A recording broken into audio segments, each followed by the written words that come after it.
I tore the drawer apart. Shirts, socks, old letters, everything landed on the floor. But the watch wasn't there. My husband's Rolex, the one he wore every day until the day he died. The last piece of him I could hold. "Where is it?" I asked, my voice already breaking. From the hallway, my son didn't even glance up from his phone. "Stop whining, Mom. It's already sold. I needed that money for my trip." The words hit harder than any slap. Sold. Just like that. No shame, no hesitation. He walked out of the room humming, while I stood frozen among the wreckage of memories he had just stripped from me. I remember when my husband gave me that watch. It was our anniversary. He slipped it off his wrist, grinning like a boy, and said, "This will outlive me. Keep it close, and you'll always know where I am." He was right. Every tick felt like his heartbeat. After he died, I would press it to my ear just to hear him again. It wasn't gold or diamonds that made it precious, it was him. And my son had tossed it away for a vacation. I didn't scream, I didn't scold. I picked up the phone. The pawn shop answered on the second ring. "Rolex, gold bezel, black face. Do you have it?" The man paused. "Yes, ma'am, it came in yesterday." Relief almost crushed me, until he added, "But you need to come here. There's something inside the watch you should see." Inside? My heart stopped. The shop smelled of metal and oil. The pawnbroker placed the watch gently on the counter, as if he already understood its weight in my life. He pointed to the back. We opened it to confirm authenticity. Found this, a folded piece of paper, thin as tissue, sealed inside the casing. My hands trembled as I opened it. It was my husband's handwriting. "If you're reading this, it means I'm gone. This watch isn't just a timepiece, it's a map. I left something for you, something only you will understand. Trust no one, especially him." And beneath the note, coordinates. My breath caught. My husband had left me more than memories.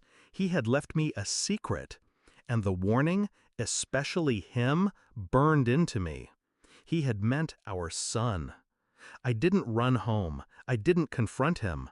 I played along, silent and steady, while he packed his bags for his trip with money he had stolen from my grief.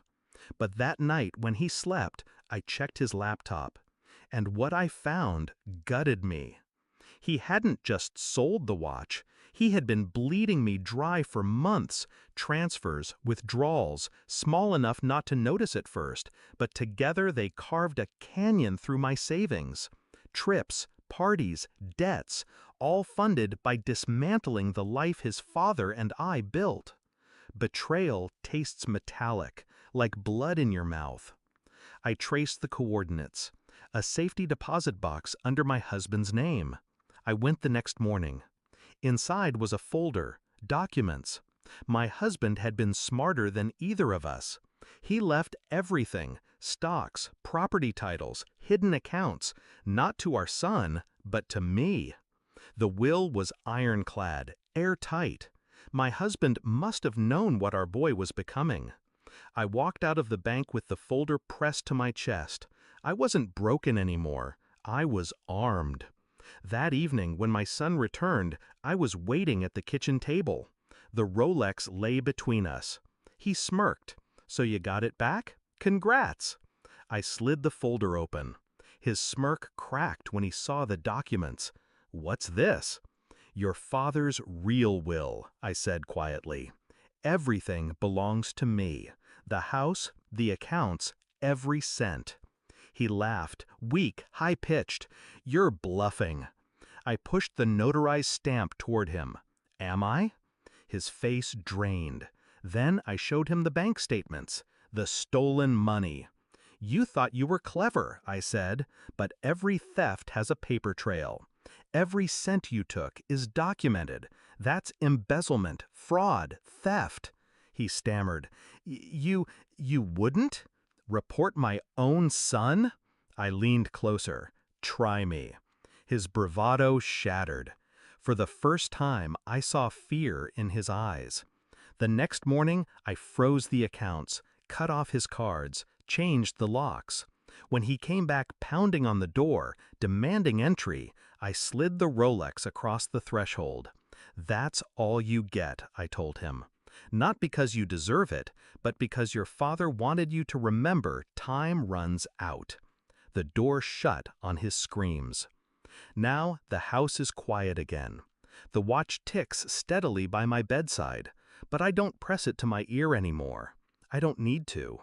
I hear my husband in every corner of this home, in every victory he left me. My son thought he could strip me down to nothing. Instead, he revealed what my husband always knew, that strength isn't given, it's uncovered. And I uncovered mine when he tried to bury me.